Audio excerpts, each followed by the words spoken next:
এমপির কথা বাদ, এলাকার মেম্বারকে যদি গালি দেন আপনার খবর আছে না নাই? আর অদ্য জাহানের খলিফা যিনি অদ্য জাহান শাসন করেন আল্লাহর কোরআন দিয়া, হযরত ওমর রাগ করলেন না, কেননা হযরত ওমরের ভিতরে কার ভয় আছে জোরে বলেন? আল্লাহর ভয় আছে। হযরত ওমরের মধ্যে আল্লাহর কোরআনুল কারীম আছে। হযরত ওমর বলেন, সাহাবীরা নামাজ হবে তারপরে বিচার হবে। হযরত ওমর যখন আল্লাহর কোরআনুল কারীম থেকে তেলাওয়াত করতেছে, রাকাল মনে মনে নামাজের মধ্যে ভাবে, না জানি নামাজ শেষ হওয়ার পরে এই ওমর আমার কি বিচারটা করে দেবে। হয়তো আমি রাকালকে মারবে, আমি রাকালকে চাবুক মারবে, তীর দিয়ে মারবে, আর হযরত ওমরের জেলখানার মধ্যে মনে হয় আমি রাকালকে বন্দী করে ফেলবে। কারণ আমি রাখাল তো ওমরকে বেইজ্জতি করেছি, তাকে তো মুনাফিক বলেছি, কম কথা বলি নাই। রাখাল মনে মনে ভাবে। রাখাল যখন কথা ভাবতেছিলেন, রাখালের বিচার হবে নামাজের পরে। আপনারা কি শুনতে চান নামাজের পরে বিচার হবে? না থাক, হ্যাঁ রাত অনেক বাজে, যে 11:52 বাজে, 12টার মধ্যে শেষ করতে হবে নাকি? হ্যাঁ আরো শুনবেন কয় মিনিট? না সারা রাত কি তাই হয়? সারা রাত শুনলেন ফজরের নামাজ এলো না, লাভ আছে? নামাজ পড়ি শুনবেন। আলহামদুলিল্লাহ ইলাহা লা ইলাহা সুবহানাল্লাহ আলহামদুলিল্লাহ লা ইলাহা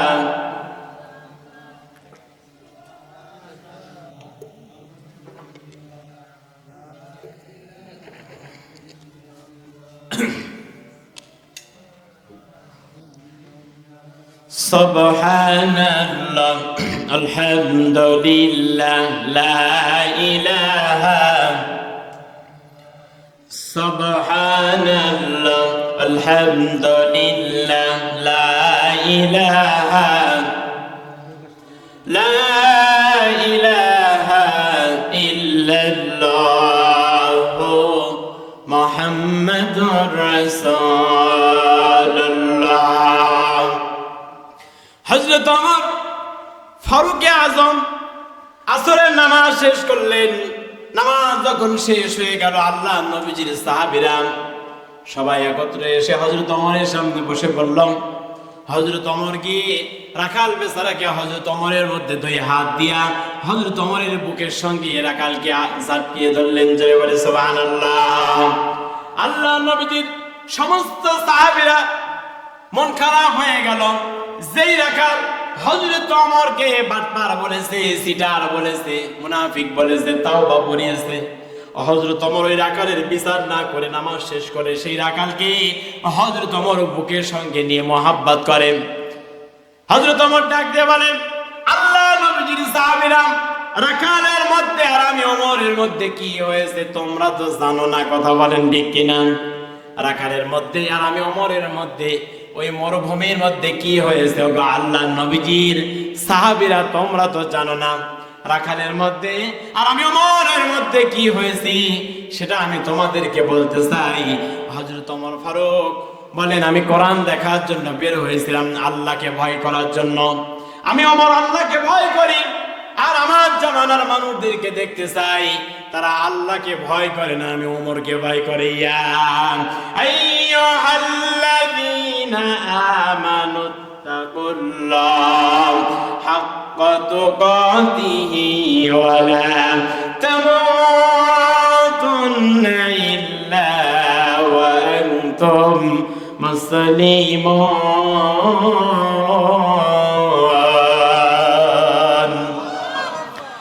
হযরত ওমর বলেন, আল্লাহ নবীজির সাহাবীরা আল্লাহর কোরআনকে দেখার জন্য মরুভূমির মধ্যে বের হয়েছিলাম।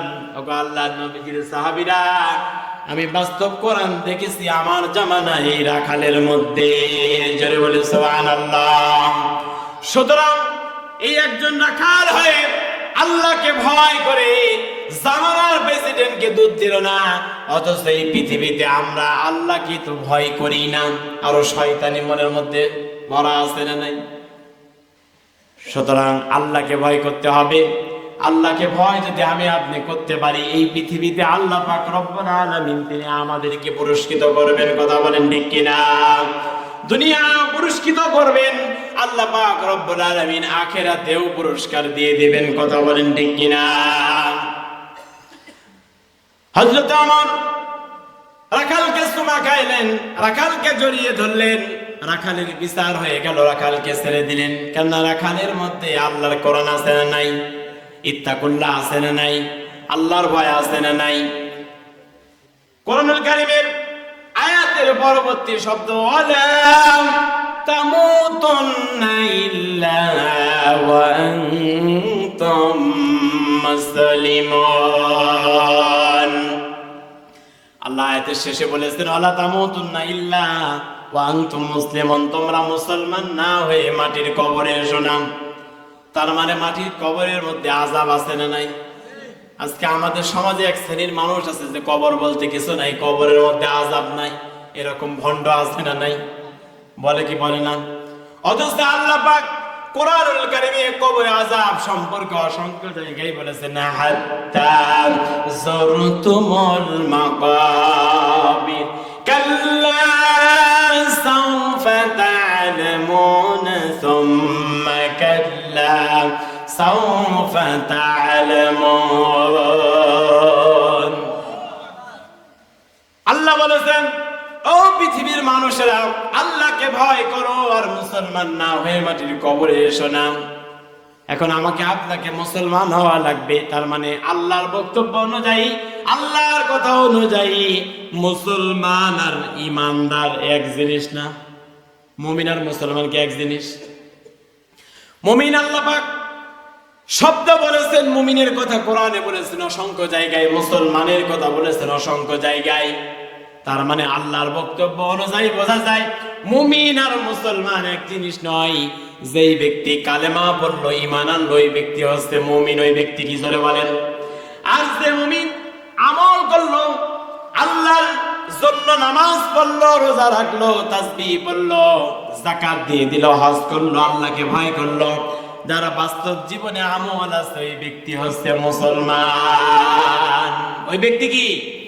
আল্লাহ এই জন্য বলেছে ওয়ালা তামুতুন্না ইল্লা ওয়া আনতুম মুসলিমুন, মুসলমান না হয়ে তোমরা কেউ মাটির কবরে এসো না।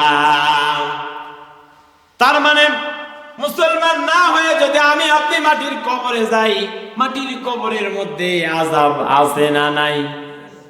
মৃত্যুর যন্ত্রণা আছে না নাই? মৃত্যুর স্বাদ আছে না নাই? আল্লাহ কোরআনুল কারীমের 3 জায়গায় বলেছেন মৃত্যুর স্বাদ আছে। মৃত্যুর স্বাদ প্রত্যেকটি পানিকে গ্রহণ করতে হবে, ঠিক কিনা বলেন?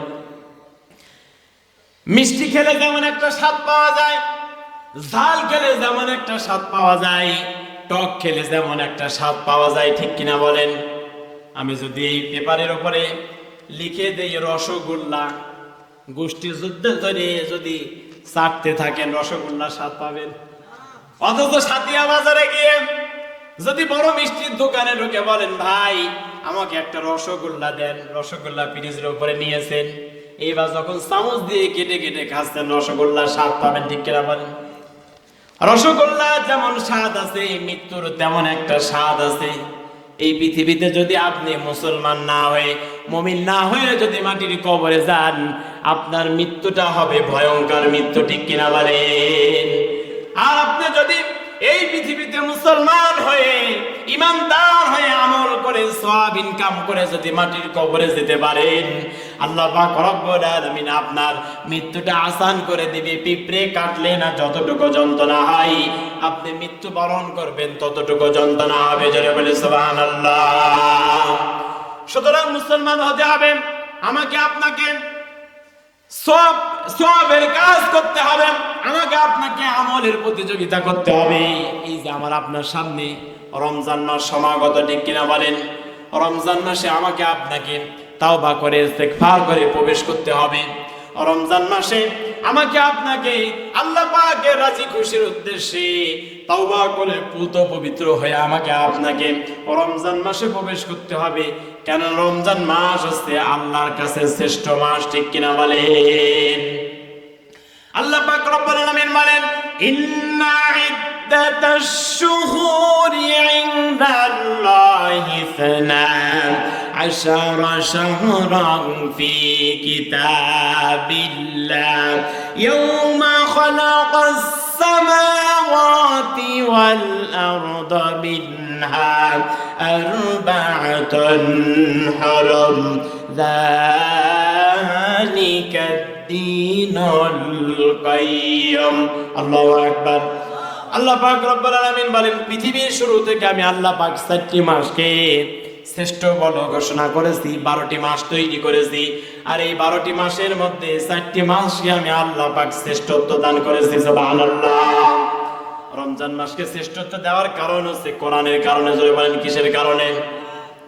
আল্লাহ রাব্বুল আলামিন বলেন, শাহরু রমাদানাল্লাযী উনজিলা ফীহিল কুরআন হুদাল লিন-নাসি ওয়া বায়্যিনাতিম মিনাল হুদা ওয়াল ফুরকান। আমি আল্লাহ পাক রমজানুল মুবারকে কোরআনুল কারীম নাযিল করেছি। এই কোরআন হচ্ছে সত্য মিথ্যার পার্থক্যকারী। জোরে বলে সুবহানাল্লাহ। কোরআন কিসের পার্থক্যকারী? সত্য মিথ্যার পার্থক্যকারী। সুতরাং কোরআন আমাকে আপনাকে পড়তে হবে, নামাজ পড়তে হবে, রোজা রাখতে হবে। আমাকে আপনাকে এই দুনিয়াতে মুসলমান হতে হলে মুসলমানের কাজ আমার আপনার মধ্যে থাকা লাগবে। ঠিক কিনা বলেন? আমার হাত দ্বারা, আমার পা দ্বারা, আমার কথা দ্বারা যেন কোনো মানুষ কষ্ট না পায়, মুসলমান এর নাম।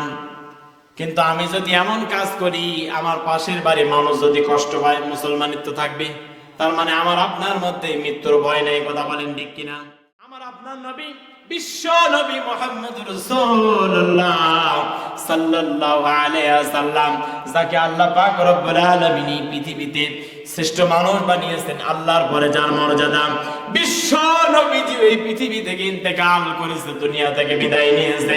আল্লাহ নবীজি হাদিসের মধ্যে মৃত্যুর যন্ত্রণা সম্পর্কে বর্ণনা করেছেন। কথা বলেন ঠিক কিনা? আল্লাহ নবীজি যেদিনকে ইন্তেকাল করবেন, বিশ্ব নবীজি হযরত আয়েশার হুজরার মধ্যে, হযরত আয়েশার ঘরের মধ্যে শাহিত হযরত আয়েশার উপরে আল্লাহ নবীজি 3 দিন আগে থেকে জ্বর, শরীরের মধ্যে প্রচন্ড জ্বর। আল্লাহ নবীজি শরীরটা ঘামতেছেন, বারবার ঘেমে যাচ্ছেন। হযরত আয়েশা আর হযরত ফাতেমা দুইজনা মিলা নেকড়া দিয়ে বিশ্ব নবীজির মাথা থেকে শুরু করে গোটা দেহটা মুছে মুছে দিচ্ছিলেন। আল্লাহ নবীজি হযরতে আয়েশাকে বলেন, আয়েশা রে এখন কোন সময়? হযরত আয়েশা বলেন, ইয়া রাসূলুল্লাহ, ইয়া হাবিবাল্লাহ, এখন সালাতুল মাগরিবের নামাজের সময়। সাহাবীরা আপনাকে মসজিদে নববীর মধ্যে না পেয়ে হাউমাউ করে কান্না আরম্ভ করেছে। আর আমার আব্বা আবু বকরের ইমামতিতে সাহাবীরা মসজিদে নববীর মধ্যে নামাজ আদায় করতেছেন। জোরে বলে সুবহানাল্লাহ। আল্লাহ নবীজি বলেন, আয়েশা রে, যেই নামাজের জন্য আমি এত মার খেলাম, ওই নামাজের দৃশ্যটা একটু দেখতে চাই, আমার মাথাটা একটু উঁচু করে ধরো। হযরত আয়েশা আল্লাহ নবীজির মাথাটা একটু উঁচু করে ধরলেন। নবীজি আমার জানালা দিয়ে মসজিদে নববীর মধ্যে নামাজের দৃশ্য দেখলেন। আল্লাহ নবীজির চোখের উপর দিয়ে পানি পড়ে পড়ে বেয়ে যায়।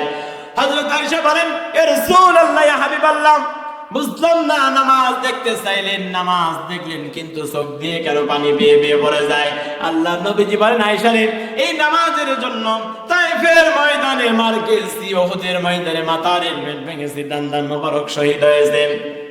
ওরে আয়েশা রে, নামাজ কায়েমের জন্য দুষ্ট ছেলেরা, কাফেররা পাথর মেরে মেরে আমার শরীরটা ক্ষত বিক্ষত করে দিয়েছে। ওরে আয়েশা, ওই নামাজের দৃশ্য দেখে আমি রাসূলুল্লাহর চোখ দিয়ে পানি বেয়ে বেয়ে পড়ে যায়। হঠাৎ করে দরজার পাশে কে যেন এসে কড়া নাড়া দিলাম। নবীজি আমার বললেন, মা ফাতেমা, দেখো তো দরজার পাশে কে যেন এসেছে। হযরতে ফাতেমা দরজা খুলে দেখলেন, লক্ষ্য করে তাকিয়ে দেখেন একজন আগন্তুক ব্যক্তি দরজার সামনে এসে দাঁড়ালো, যার মাথাটা আসমানে আর যার পাটা জমিনে। জোরে বলি আল্লাহু আকবার। হযরতে ফাতেমা ভয় পেয়ে গেল। সঙ্গে সঙ্গে হযরতে ফাতেমা দরজাটা বন্ধ করে দিলে এক দৌড় দিয়ে নবীজির কাছে গেলেন। নবীজি আমার বললেন, ফাতেমার দরজা কেন বন্ধ করে দিয়ে তুমি আমার কাছে আসলে ভয় পেয়েছো নাকি? হযরত ফাতেমা বলেন, ইয়া রাসূলুল্লাহ, ওগো আমার পানের আব্বা, দরজার পাশে গিয়ে আমি ভয় পেয়েছি, এমন একজন মানুষকে দেখেছি যার মাথাটা আসমানে আর যার পাটা জমিনে। ওগো আমার আব্বা, এমন মানুষ দুনিয়াতে আমি কোনোদিন দেখি নাই। আল্লাহ নবীজি বললেন, ফাতেমা রে, ভয় পেও না, হতাশ হয়ো না, দরজা খুলে দাও। ওরে ফাতেমা, যাকে দেখেছো সেই ব্যক্তি এই দুনিয়ার কোনো সাধারণ মানুষ নয়, যার ঘরের মধ্যে প্রবেশ করতে কোনো দরজা জানালা লাগে না। আল্লাহু আকবার। হযরত ফাতেমা দরজা খুলে দিলেন। হযরত আজরাইল নবীজির পাশে আসলেন। আল্লাহ নবীজিকে এসে সালাম দিলেন। আল্লাহ নবীজি সালামের জবাব দিয়ে দিলেন। আল্লাহ নবীজিকে প্রশ্ন করে, রাসূলুল্লাহ, আপনি কেমন আছেন? আল্লাহ নবীজি বলেন, আজরাইল রে, তুমি কি জানো না আমি কেমন আছি? হযরত আজরাইল বলেন, রাসূলুল্লাহ, হাবিবাল্লাহ, আল্লাহ পাক পাঠিয়েছেন আপনার কাছে আপনার রূহটাকে কবজ করে আল্লাহর দিদারের জন্য, আল্লাহর সাক্ষাতের জন্য। ওগো নবীজি, আদম থেকে শুরু করে আপনি পর্যন্ত, এমনকি কিয়ামত পর্যন্ত যত মানুষের আমি আজরাইল রূহ কবজ করব, জান কবজ করব, আমি আজরাইলের কোন মানুষের থেকে অনুমতি নেওয়া লাগবে না। কিন্তু ওগো নবীজি, আল্লাহ পাক আমাকে বলেছেন আপনার থেকে অনুমতি নিতে। ইয়া রাসূলুল্লাহ, আপনি যদি আল্লাহর সঙ্গে দেখা করতে চান, ওগো নবীজি, আপনার রূহটা কবজ হয়ে যাবে। আল্লাহ নবীজি বলেন, ভাই আজরাইল, মারা কি যাওয়াই লাগবে? হযরত আজরাইল বলে, রাসূলুল্লাহ, ইয়া হাবিবাল্লাহ, হ্যাঁ, মৃত্যু বরণ করাই লাগবে, মৃত্যু থেকে তো রেহাই নাই।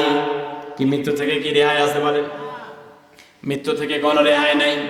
আল্লাহ নবীজি, বিশ্ব নবীজি মুহাম্মদ রাসূলুল্লাহ সাল্লাল্লাহু আলাইহি ওয়াসাল্লাম আজরাইলকে বলেন, ভাই আজরাইল, আমি যদি এখন মৃত্যু বরণ না করি তাহলে তুমি কি করবে?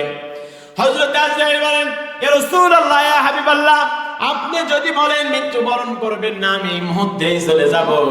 নবীজি আমার বললেন, ভাই আজরাইল, যদি আমি সময় চাই আমাকে কতটুকু সময় দেওয়া হবে? আল্লাহ নবীজি বলেন, ভাই আজরাইল, আমি যদি 1 বছর সময় চাই।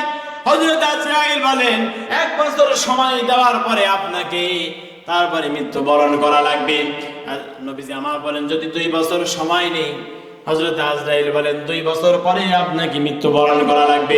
আল্লাহ নবীজি বললেন, আজরাইল, যদি কিয়ামত পর্যন্ত আমি নবীজি হায়াত চাই, তাহলে কি কিয়ামতের পর্যন্ত হায়াত পাওয়ার পরেও কি আমাকে মৃত্যু বরণ করা লাগবে কিনা? হযরত আজরাইল বলেন, ইয়া রাসূলুল্লাহ, ইয়া হাবিবাল্লাহ, কিয়ামত পর্যন্ত হায়াত পাওয়ার পরেও আপনাকে মৃত্যু বরণ করা লাগবে। কারণ আল্লাহ পাক রব্বুল আলামিন কোরআনুল কারীমের ভিতরে চমৎকার করে জানিয়েছেন, ইন্নাকা মাইয়িতুন ওয়া ইন্নাহুম মাইয়িতুন সুম্মা ইন্নাকুম ইয়াওমাল কিয়ামাতি ইনদা রাব্বিকুম তাখতাসিমুন। আল্লাহ পাক বলেন, ইন্নাকা মাইয়িতুন, হে নবী, আপনি নিজে মারা যাবেন। ওয়া ইন্নাকা মাইয়িতুন, আপনার সঙ্গী যারা আছে, সাথী যারা আছে, তারাও ইন্তেকাল করবে। আল্লাহু আকবার। বলেন তো দেখি, মৃত্যু থেকে কি রেহাই আছে? আল্লাহ নবীজি যখন আজরাইল বিশ্ব নবীজির উপরে, বুকের উপরে হাত রাখলেন, আল্লাহ নবীজি বলেন, ভাই আজরাইল, তাড়াতাড়ি করে হাতটা সরায় নাও।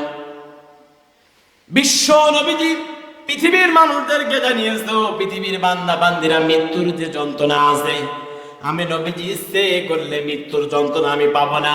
কারণ আমি নবীকে আল্লাহ পাক এই পৃথিবীতে মুজিজা দিয়েছে, নবুয়তির মহড়া আমার পিঠের উপরে, আমি তো সহ্য করতে পারি, মৃত্যুর যন্ত্রণা আমাকে ধরতে পারে না। কিন্তু মৃত্যুর যন্ত্রণা আমি নবীজি তোমাদেরকে বোঝানোর জন্য বলছি। আজরাইল যখন আমার বুকের উপরে প্রথমে হাত রাখলাম, নবীজি বললেন, আজরাইলকে বললাম, ভাই আজরাইল, তাড়াতাড়ি করে হাতটা সরায় নাও। হযরত আজরাইল বলেন, রাসূলুল্লাহ, ইয়া হাবিবাল্লাহ, আপনার বুকের উপরে আমি প্রথমে হাত রেখেছি, কেমন কষ্ট পেয়েছেন? আল্লাহ নবীজি বলেন, ভাই আজরাইল, আমার মনে হচ্ছিল ওই মক্কা আর মদিনা সব আমি নবীজির বুকের উপরে চাপাইয়া দিয়েছো। আল্লাহু আকবার। হযরত আজরাইল দ্বিতীয়বার নবীজির বুকের উপরে হাত রাখলেন। আল্লাহ নবীজি বললেন, ভাই আজরাইল, তাড়াতাড়ি করে হাতটা সরায় নাও, আমি তো আর সইতে পারি না, যন্ত্রণা তো সহ্য করতে পারি না। আজরাইল বলে রাসূলুল্লাহ, ইয়া হাবিবাল্লাহ, মৃত্যুর সময় আপনি কেমন যন্ত্রণা পেলেন? দ্বিতীয়বার যখন আপনার বুকের উপরে আমি হাত রেখেছি, আল্লাহ নবীজি বলেন, আজরাইল, আমার মনে হচ্ছিল ওই যে দেখা যায় 12 কিলোমিটার উহুদ পাহাড়, ওই উহুদ পাহাড় আমি নবীজির বুকের উপরে চাপায়া দিয়েছো।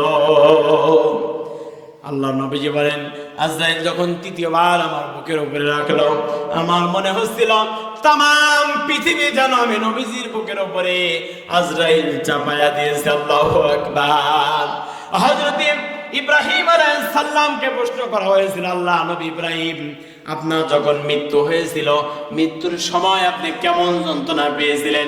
হযরত ইব্রাহিম আলাইহিস সালাম বলেছিলেন, একটা জীবন্ত ছাগলকে জবাই না করে, জীবিত ছাগলকে তার গায়ের থেকে পশমটা ছিলে, পোষটা খুলে তার গায়ে লবণ লাগায়া দিলে যেমন কষ্ট হয়, আমি ইব্রাহিম মৃত্যুর সময় তেমন কষ্ট পেয়েছি। আল্লাহু আকবার। আমার নবীজি এমন সময়, মৃত্যুর সময় আল্লাহ নবীজি এত কষ্টে আছেন, মৃত্যু সজ্জায়, তারপরেও নবীজি আমার জীবনের শেষ কথা বলেছেন, আসসালাত আসসালাত আসসালাতু মা মালাকাত আইমানুকুম, ও আমার উম্মতেরা, নামাজ নামাজ নামাজকে ছেড়ে দিও না। নামাজ ছাড়া যাবে? ইসলামের বাতি জানাইয়া দিয়া নবী ঘুমিয়ে আছেন সোনার মদিনায়। ইসলামের বাতি জ্বালাইয়া দিয়া রাসূল ঘুমিয়ে আছেন সোনার মদিনায়। কত কাফের বেঈমানে তোমায় দেখিল রাসূল, কত কাফের বেঈমানে তোমায় মারিল রাসূল, আমি অধম তোমায় দেখলাম না। ইসলামের বাতি জ্বালাইয়া দিয়া রাসূল ঘুমিয়ে আছেন সোনার মদিনায়। আল্লাহ নবীজি এই জন্য বলেছেন, ইয়া আইয়ুহাল্লাযীনা আমানু তাকুল্লাহা হাক্কা তুকাতিহি ওয়া লা তামুতুন্না ইল্লা ওয়া আনতুম মুসলিমুন। আল্লাহ নবীজি বলেছেন, তোমরা মুসলমান না হয়ে মৃত্যুবরণ করো না। আল্লাহ বলেছেন, তোমরা মুসলমান না হয়ে মৃত্যুবরণ করো না। মুসলমান না হয়ে আমি আপনি যদি মৃত্যুবরণ করি, মৃত্যুর যন্ত্রণা আছে না নাই? কবরের যন্ত্রণা আছে না নাই? মিজান পুলসিরাতে আযাব আছে না নাই? জাহান্নামের মধ্যে আযাব আছে না নাই? জাহান্নামের মধ্যে একটি জায়গা আছে, একটি গর্ত আছে, এটার নাম হচ্ছে জাব্বুল হুজুন। জোরে বলেন, নাম কি? জাব্বুল হুজুন। যে গর্তের নাম, যেই গর্ত জাহান্নাম, যেই গর্ত থেকে পানা চাই, ক্ষমা চাই, আল্লাহ ওই জায়গায় তুমি আমাকে দিও না। আল্লাহ পাক রব্বুল আলামিন এই পৃথিবীতে তাদেরকে ওই গর্তের মধ্যে ফেলে দেবে যারা মুসলমান ছিল না, যারা নামাজ আদায় করে না। আল্লাহু আকবার। 70 বার দোয়া করেন। আল্লাহ নবীজি হাদিসের মধ্যে জানিয়েছেন, যদি নামাজ না আদায় করো, যদি মুসলমান না হও, জাব্বুল হুজুন যে গর্ত আছে, এই গর্ত জাহান্নাম, এই গর্ত থেকে বেঁচে থাকতে চাই। সুতরাং আমাকে আপনাকে এই দুনিয়াতে, এই পৃথিবীতে যতদিন বেঁচে আছি, কালেমা পড়ে মুমিন হয়ে মুসলমানিত্ব ধরে রাখার জন্য আমাকে আপনাকে নামাজ পড়া লাগবে, রোজা রাখা লাগবে, আপনাকে তাসবিহ করা লাগবে, কোরআন তেলাওয়াত করা লাগবে। দরকার আছে না নাই? এই কাজগুলো যদি আমার আপনার অন্তরের ভিতরে না থাকে, তাহলে বলেন তো দেখি মুসলমানিত্ব কি থাকবে? মুসলমান হয়ে কি মাটির কবরে যেতে পারবো? আমরা কেউ মুসলমান হয়ে মাটির কবরে যেতে পারবো না। সুতরাং আমাকে আপনাকে এই দুনিয়াতে আল্লাহর সমস্ত বিধি বিধানগুলো মানতে হবে, আর আল্লাহর নিষিদ্ধ কাজগুলো আমাকে আপনাকে ঘৃণা করে ছেড়ে দিতে হবে। যে ওটা খারাপ কাজ, ঠিক কিনা বলেন? ওটা করা যাবে না, ওটা ডিলেট, ওখানে যাওয়া যাবে না, ওটা আগেই বাদ। ঘৃণা করে, আল্লাহকে ভয় করে জমিনে আমাকে আপনাকে যদি আপনি চলতে পারি, তাহলে আল্লাহ পাক রব্বুল আলামিন এই পৃথিবীতে আমাকে আপনাকে মুসলমানিত্বের সার্টিফিকেট দান করে দেবেন। কথা বলেন ঠিক কিনা? আল্লাহ পাকের হাবিব বিশ্ব নবীজি তার স্ত্রীদেরকে বলেছিল, আমার পানির স্ত্রীরা, তোমরা আল্লাহর রাস্তায় দান করো, সাদাকা করো। আল্লাহ নবীজির সাহাবীরা, আল্লাহ নবীজির স্ত্রীরা তারা দান করেছে নাকের ফুল, কানের দুল, এমনকি সম্পদ আদি সব নবীজির কদম মোবারকে হাজির করে দিয়েছে। জোরে বলে সুবহানাল্লাহ। হযরতে খাদিজা, যিনি মক্কা নগরীতে 10 জন ধনীর মধ্যে একজন, মা বোনেরা আছে নাকি? মা এবং বোনেরা আমার কথার দিকে লক্ষ্য করুন। হযরতে খাদিজা খুয়াইলিদের কন্যা, যেমন তেমন মেয়ে নয়। মক্কা নগরীতে 10 জন ধনী ব্যক্তি থাকলে হযরতে খাদিজা একজন। এই খাদিজা আমার নবীজিকে 40 বছর বয়সে বিবাহ করল।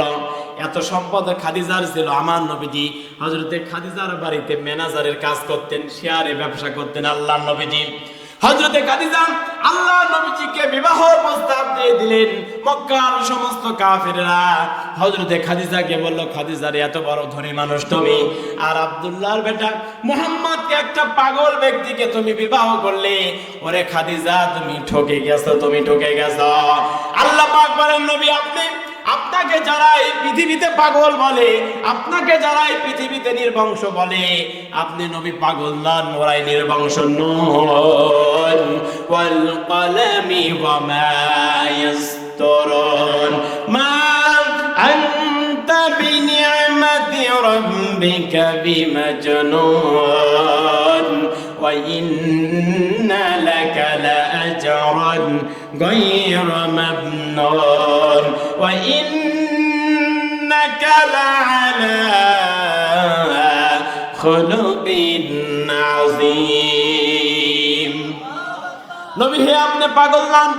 আপনাকে যারা মাজনুন বলে, আপনাকে যারা পাগল বলে, ওরা পাগল। আপনাকে যারা নির্বংশ বলে, ওরাই নির্বংশ। আপনাকে যারা লেসকাটা বলে, ওরাই লেসকাটা।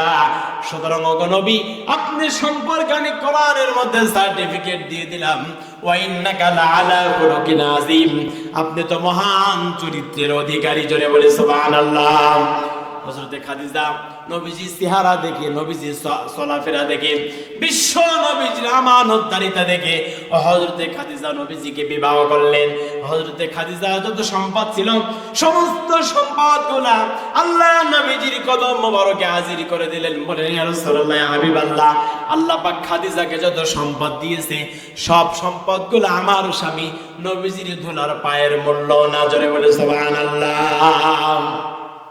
আল্লাহ নবীজি হযরতে খাদিজাকে এত ভালোবাসতেন, এত মহব্বত করতেন। আল্লাহ নবীজি দ্বীনের দাওয়াত শেষ করে যখন দরজার পাশে এসে একবার বলতেন খাদিজা, সঙ্গে সঙ্গে দরজাটা খুলে দিত। দৌড়ে বলে আল্লাহু আকবার। আর আজকে যদি আমরা বাড়িতে গিয়ে আমাদের স্ত্রীরা ঘুমিয়ে আছে, রহিমা আছে, আয়েশা আছে, খাদিজা যদি ডাকি, দরজা খোলে। দরজা খোলে।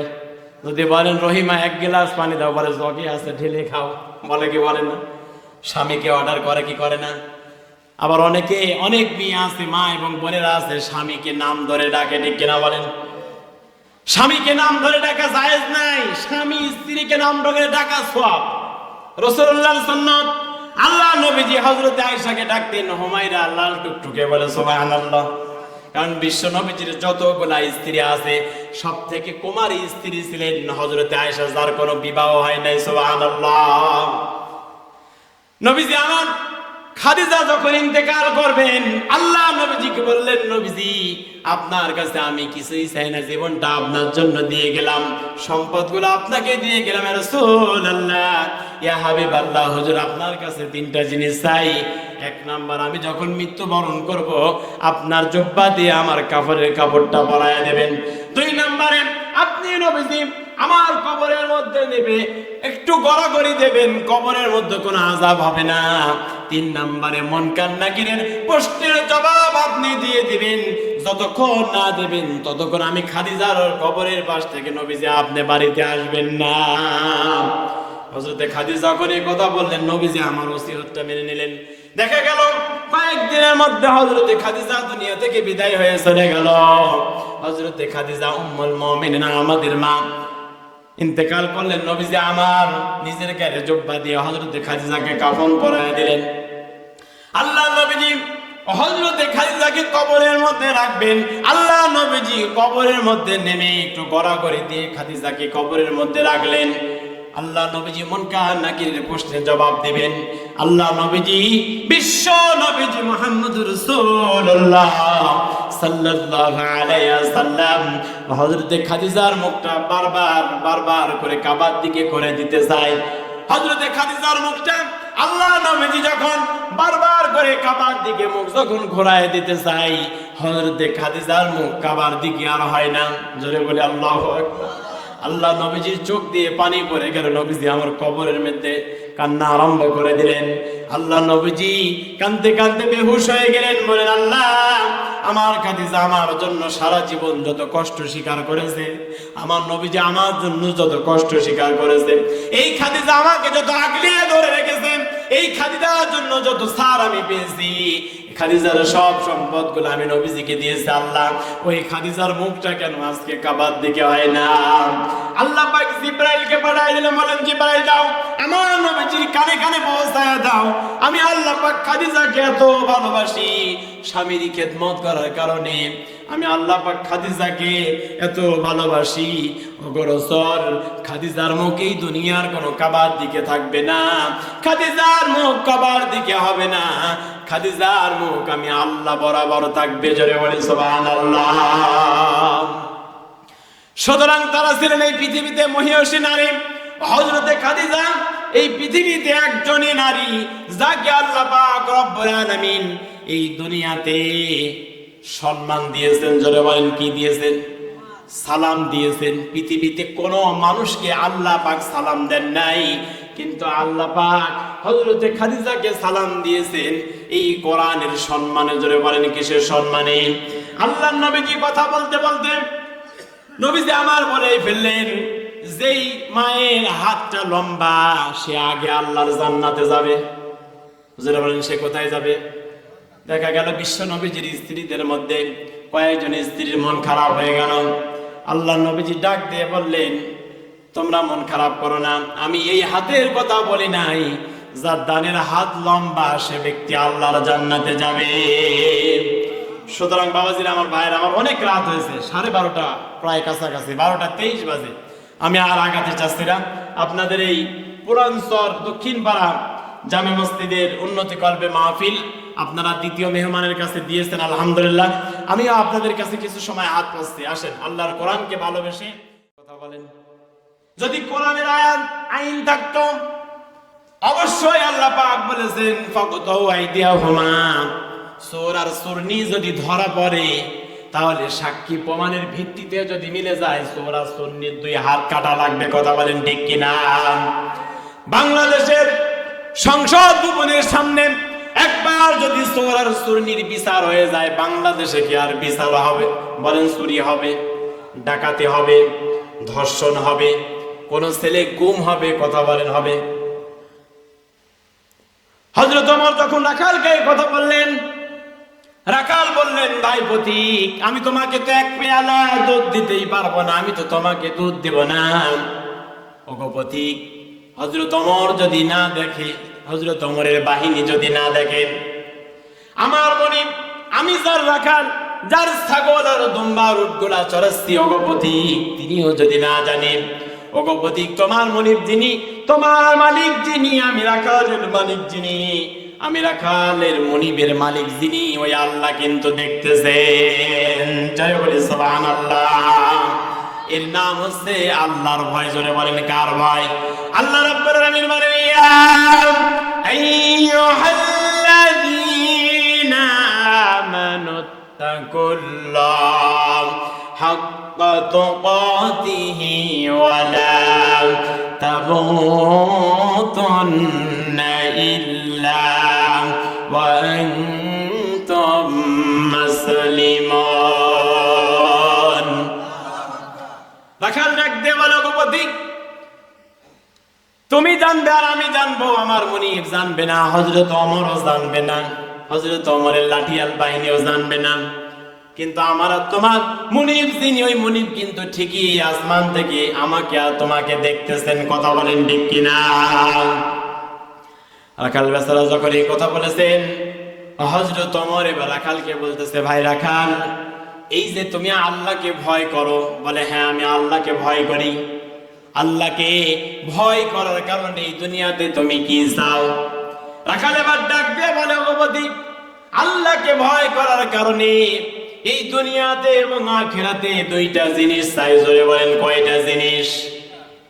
রাখাল এবার হযরত ওমরের সামনে কোরআন থেকে তেলাওয়াত করে শোনাচ্ছেন, রব্বানা আতিনা ফিদ দুনিয়া হাসানাতাও ওয়া ফিল আখিরাতি হাসানাতাও ওয়া কিনা আযাবান নার। রাখাল ডাক দিয়ে বলতেছে, ভগবতী, এই যে আমি আল্লাহকে ভয় করি, আল্লাহকে ভয় করার কারণে আল্লাহর কাছে আমি প্রতিদিন দুইটা জিনিস চাই। জোরে বলেন, কয়টা জিনিস? এক নম্বরে রব্বানা আতিনা ফিদ দুনিয়া হাসানা, এই দুনিয়াতে আমি এই জামানার যিনি খলিফা, দুনিয়ার কল্যাণ চাই, জামানার যিনি প্রেসিডেন্ট, জামানার যিনি রাষ্ট্রনায়ক, তার নাম হচ্ছে হযরত ওমর। ওই হযরত ওমরকে আমি এক নজর দেখতে চাই। জোরে বলে সুবহানাল্লাহ। দুই নম্বরে মারা যাওয়ার পরে অফিল আখিরাতি হাসানা, আল্লাহর কাছে ক্ষমা চাই, আর আল্লাহর ওই সুবিন্যস্ত সুন্দরতম জান্নাত আমি রাখাল চাই। জোরে বলে সুবহানাল্লাহ। হযরত ওমর এবার রাখালকে ডাক দিয়ে বললেন, ভাই রাখাল, তোমার দুই নাম্বার দোয়াটা কবুল হয়েছে, প্রথমটা হবে না। রাখাল এবার ডাক দিয়ে বলেন, বেটা বেয়াদব,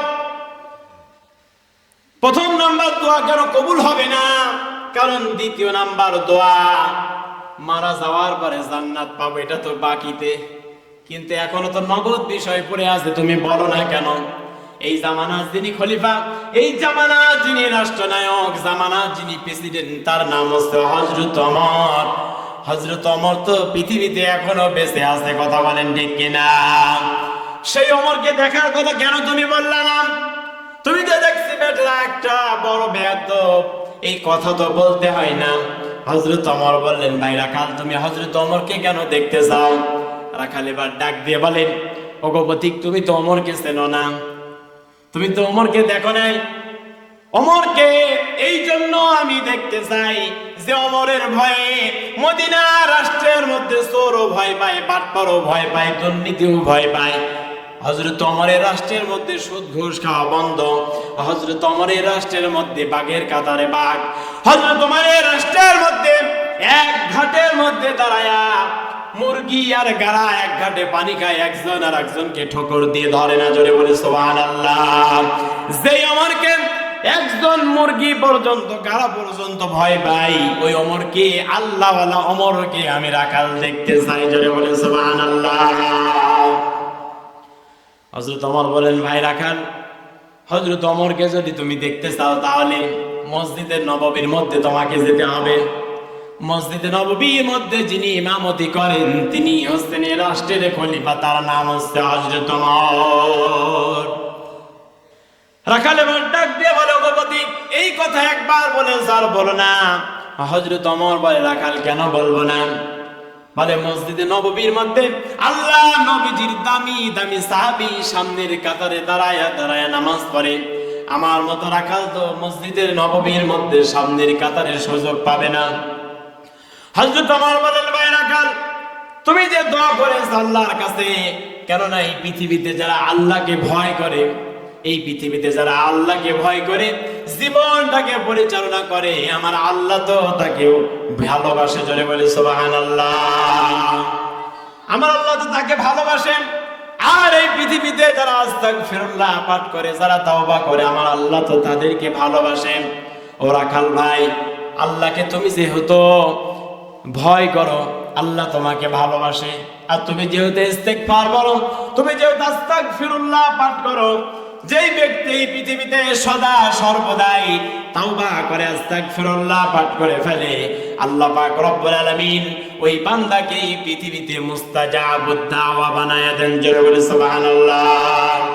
মুস্তাজাবুদ দাওয়া যারা এই পৃথিবীতে আল্লাহর কাছে হাত উঠায়া দোয়া করতে দেরি, আল্লাহ রাব্বুল আলামিন দোয়া কবুল করতে দেরি হয় না। কথা বলেন ঠিক কিনা? ওরা কাল ভাই তুমি তো দোয়া করেছো, আমি প্রতীক তো দেখতে পাচ্ছি, তোমার দোয়া তো কবুল হয়েছে।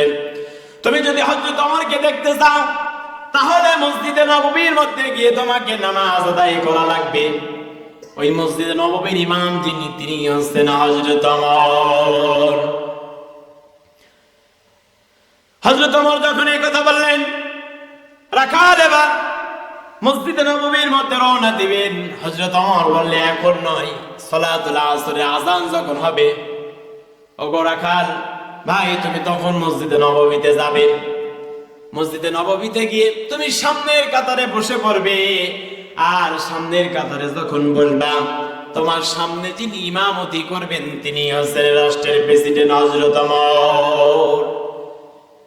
হযরত ওমর যখন রাখালকে কথা বললেন, রাখাল বেচারা হাঁটি হাঁটি পা পা করে মসজিদে নববীর মধ্যে অগ্রসর হলেন, মসজিদে নববীর দিকে।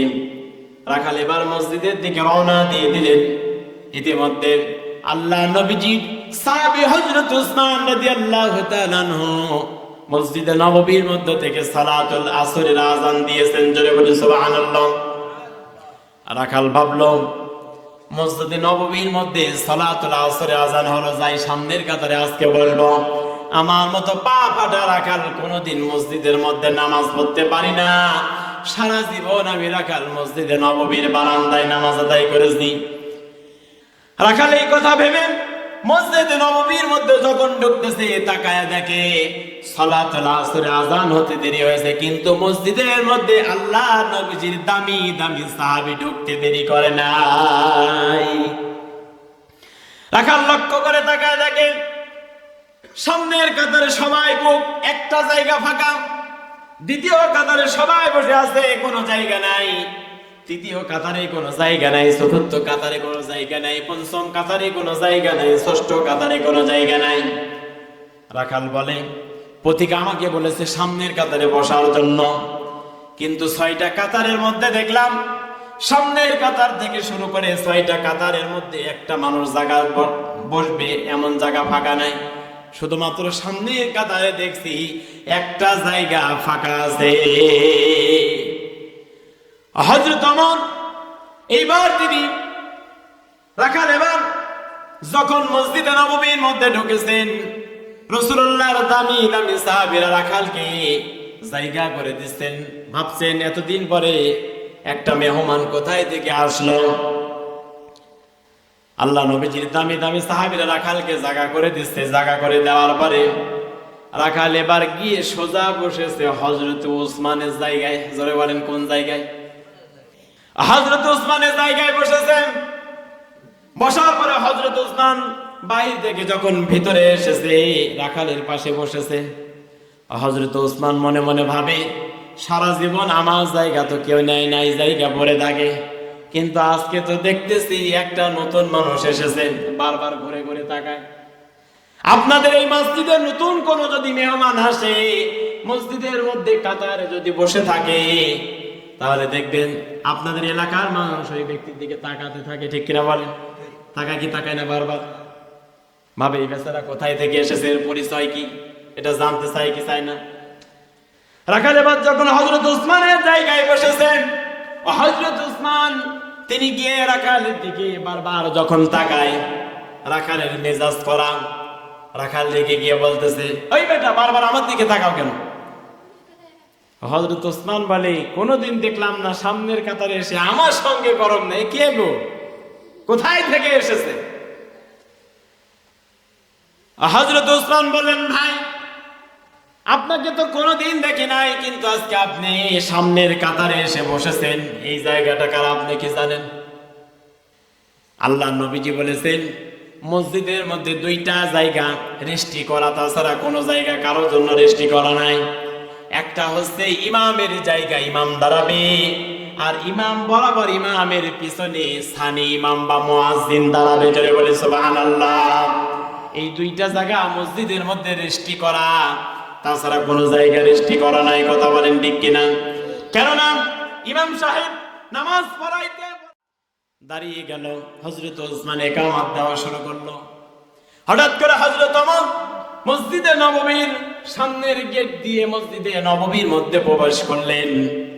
হযরত ওমর যেই জায়গায় ইমামতি করেন সেই গেট দিয়ে প্রবেশ করলেন। জোরে বলে সুবহানাল্লাহ। কিন্তু আজকে আমাদের ইমামগুলা কোন দিক দিয়ে প্রবেশ করে বলেন তো? পিছন দিক থেকে। কোন দিক থেকে?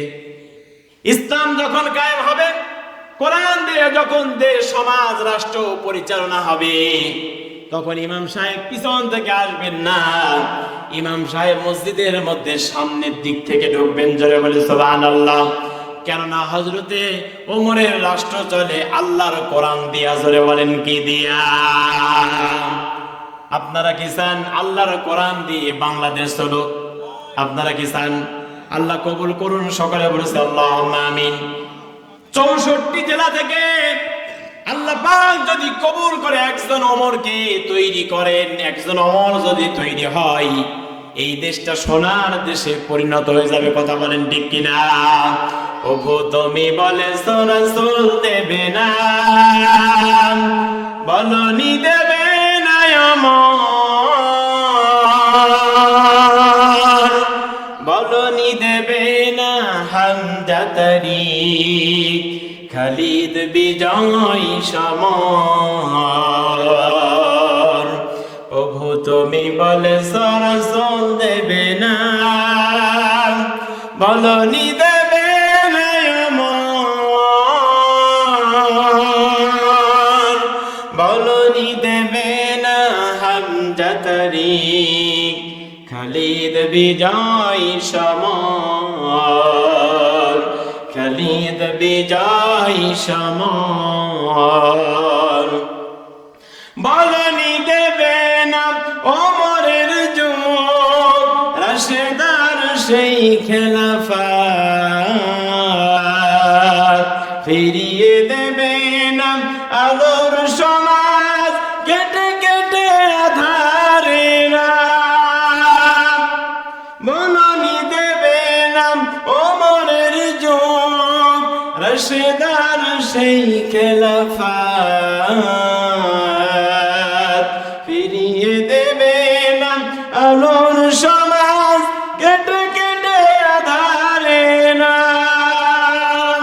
পৃথিবীতে বহু তুমি আর দেবে না, খোলে সোনালি দোর। বলনি দেবে না হামজা তারিক, খালিদ বিজয় সমর, খালিদ বিজয় সমর। ঠিক কিনা বলেন? এই পৃথিবীতে আল্লাহ নবী দেবে না, রাসূল দেবে না, কিন্তু আল্লাহ বলে নাই যে আমি ওমর পাঠাবো না। ঠিক কিনা বলেন? আল্লাহর কাছে আমরা চাই এমন ওমর যদি এই বাংলাদেশে তৈরি হয়, তাহলে দেশ থেকে কোনো চুরি, বাটপারি, ছিনতাই, রাজধানী, সতীত্বের হেফাজতের গ্যারান্টি দেওয়া হবে। কথা বলেন ঠিক কিনা? যেমন আপনাদের সাথিয়ার সন্তান মাওলানা মতিউর রহমান নিজামী, ঠিক কিনা বলেন? যিনি শিল্প মন্ত্রণালয়ের দায়িত্ব পালন করেছে, মাইক্রোস্কোপ যন্ত্র দিয়ে চায়না দুর্নীতি খুঁজে পায় নাই। সুবহানাল্লাহ বলবেন না? এই মানুষটা ভালো মানুষ ছিল না খারাপ মানুষ? সবাই বলছেন না, কারো মনের মধ্যে সম্পর্কে সন্দেহ আছে? আলহামদুলিল্লাহ, গোটা বাংলাদেশ সাথিয়াকে চেনে, তাম পৃথিবী সাথিয়াকে চেনে। যদি বলি আমার বাড়ি পাবনা, আগে জিগায়। তাম বাংলাদেশে মাহফিল করে যদি বলি আমার বাড়ি পাবনা, আগে সাথিয়ার কথা জিগায়। যদি আপনার বাসা থেকে মতিউর রহমান নিজামী সাহেবের বাসা কত কিলো?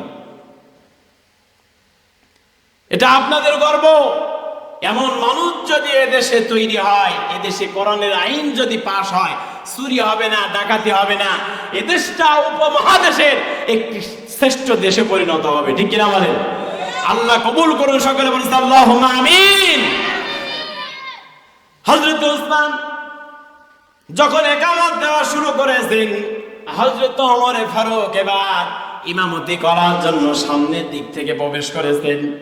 সামনের দিক থেকে হযরত ওমর যখন প্রবেশ করেছেন, এইবার রাখাল বেচারা হযরত ওমরকে দেখে বলছে, ওরে বাক্কা তুই এই জায়গা? রাখাল বলতেছে, ওরে বাটপার তুই এই জায়গায়। হযরত ওসমান ইকামত দেওয়া থামিয়ে দিয়েছে, বলছে এই পথিক আমাদের ওমরকে বাটপার বলেছে। পথিক এবার ডাক দিয়ে বলে শুধু তো ওকে বাটপারই বলে নাই, ওকে তাওবা পড়িয়েছে। জোরে বলেন কি পড়িয়েছে? ওকে তাওবা পড়িয়েছে, ওকে মুনাফিক বলেছি, ওকে সিটার বলেছি, ওকে বেয়াদব বলেছি, ওকে বাটপার বলেছি। ও হযরত ওসমান তো খেপে বম, কেননা জুমার নামাজে ইমাম সাহেব তেলাওয়াত করে হায়াউল উসমান খুতবার মধ্যে আছে না নাই? কেননা আল্লাহ পাক রব্বুল আলামিন হযরত উসমানকে এই পৃথিবীতে নরম মানের সাহাবী বানিয়েছেন। আল্লাহ হযরত উসমানের নামের সাথে বলেছেন হায়াউল উসমান, সব থেকে নরম মানের সাহাবী, লজ্জাবতী সাহাবী, তার নাম হচ্ছে হযরত উসমান। হযরত উসমান বলে না আসরের নামাজ আর জামাত অনুষ্ঠিত হবে না, ইকামত বন্ধ। এই বেচারা আমাদের হযরত ওমরকে বাটপার বলেছে, মুনাফিক বলেছে, সিটার বলেছে, আবার নাকি তাওবা পড়িয়েছে। রাখাল বলে এই ব্যক্তি ওমর, এই ব্যক্তিকে আমি বাটপার বলেছি, এই ব্যক্তিকে আমি তাওবা পড়িয়েছি। রাখাল এবার মনে মনে ভাই হযরত ওমর এবার ইমামতির জায়গায় থেকে সাহাবীদের সামনে করে দাঁড়ালেন, আর হযরত ওমর কোরআন থেকে চমৎকার ভাবে তেলাওয়াত করলেন, ইয়া আইয়ুহাল্লাযীনা আমানু আতিউল্লাহ ওয়া আতিউর রাসূল ওয়া আতিউর রাসূল ওয়া উলুল আমরি মিনকুম। আল্লাহু আকবার। হযরত ওমর যখন আল্লাহ রাব্বুল আলামিনের কোরআনুল কারীম থেকে সাহাবীদের সামনে তেলাওয়াত করলেন, বললেন আল্লাহ নবীজির সাহাবীরা আল্লাহর আনুগত্য করো, রাসূলুল্লাহর আনুগত্য করো, আর তোমাদের মধ্যে যিনি উলিল আমর, তোমাদের মধ্যে যিনি নেতা, তার আনুগত্য করো। হযরত ওমর যখন এই কথা বললেন সমস্ত সাহাবীরা চুপ হয়ে গেল, কিন্তু হযরত উসমানের মনের মধ্যে রাগান্বিত ভাব ফসফস করছে, রাখালকে মনে হচ্ছে ধরে বাগাবে এক ঘুষি। হযরত ওমর বললেন ভাই উসমান, ইজলিস, তুমি বসে পড়ো, কেননা এখন রেগে আছো। আমার আপনার যখন রাগ হবে হয় বসে পড়তে হবে, নাই বিছানায় শুতে হবে, নাই গড়াগড়ি দিতে হবে। আল্লাহ নবীজি তিনটা পদ্ধতি দিয়েছে রাগ কমানোর জন্য। আল্লাহ নবীজির সাহাবী হযরত ওমর উসমানকে বললেন ভাই উসমান তুমি বসে পড়ো, ইজলিস, তুমি রাগ করো না, আমি তোমাদের নেতা, আমার কথা শোনো। এই রাখালের বিচার হবে, আগে নামাজ হবে, তারপরে বিচার হবে। কেননা আমার নবীজি যত বিচার হতো এই সমাজের মধ্যে, সব বিচারগুলা মসজিদে নববীর মধ্যে হতো। জোরে বলি সুবহানাল্লাহ। আমরা ইমাম সাহেবেরা জুমার দিনে যেই মিহরাবে বসে খুতবা দেই, মিহরাব শব্দের শাব্দিক অর্থ অস্ত্রাগার, অস্ত্র রাখার জায়গা। জোরে বলেন কি রাখার জায়গা? অস্ত্র রাখার জায়গা। এখন আমি যদি বলি এটা অস্ত্র রাখার জায়গা, আল্লাহ নবীজি জিহাদের জন্য তরবারি রাখতেন, চাবুক রাখতেন, তীর রাখতেন, ধনুক রাখতেন।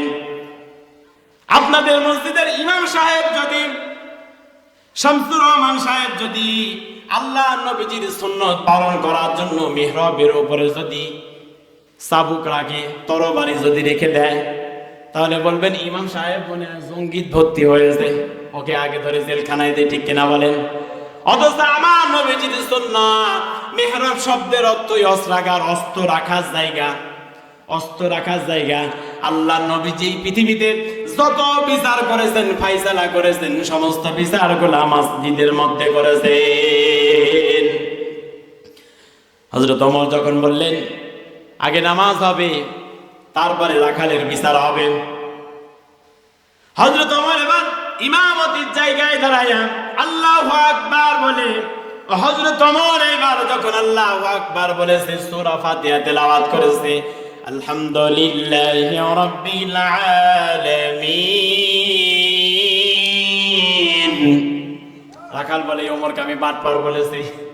হযরত ওমর বলে আর রহমানির রহিম। রাখাল বলে এই ওমরকে আমি সিটার বলেছি। হযরত ওমর বলে মালিক ইয়াউমুদ্দিন। রাখাল নামাজের নিয়তে দাঁড়ায়া নামাজের মধ্যে বলে এই ওমরকে আমি মুনাফিক বলেছি। হযরত ওমর বলে ইয়াকা নাবুদু ওয়া ইয়াকা নাস্তাইন। রাখাল এবার বলে নামাজের মধ্যে যে ওমরকে আমি তাওবা পড়িয়েছি, রাখালের নামাজ হয়? বলেন রাখালের নামাজ হবে? ওর মাথার মধ্যে ঘুরপাক কাছে, আহারে জামানার প্রেসিডেন্টকে আমি বাটপার বলেছি, সিটার বলেছি, জামানার প্রেসিডেন্টকে, জামানার খলিফাকে আমি তাওবা পড়িয়েছি, মুনাফিক বলেছি। বলেন তো দেখে, আমাদের সমাজের একজন মেম্বারকে শুধু গালি দেওয়া লাগবে না, যদি মুনাফিক বলেন মেম্বার যদি শুনতে পায়, আপনার খবর আছে না নাই?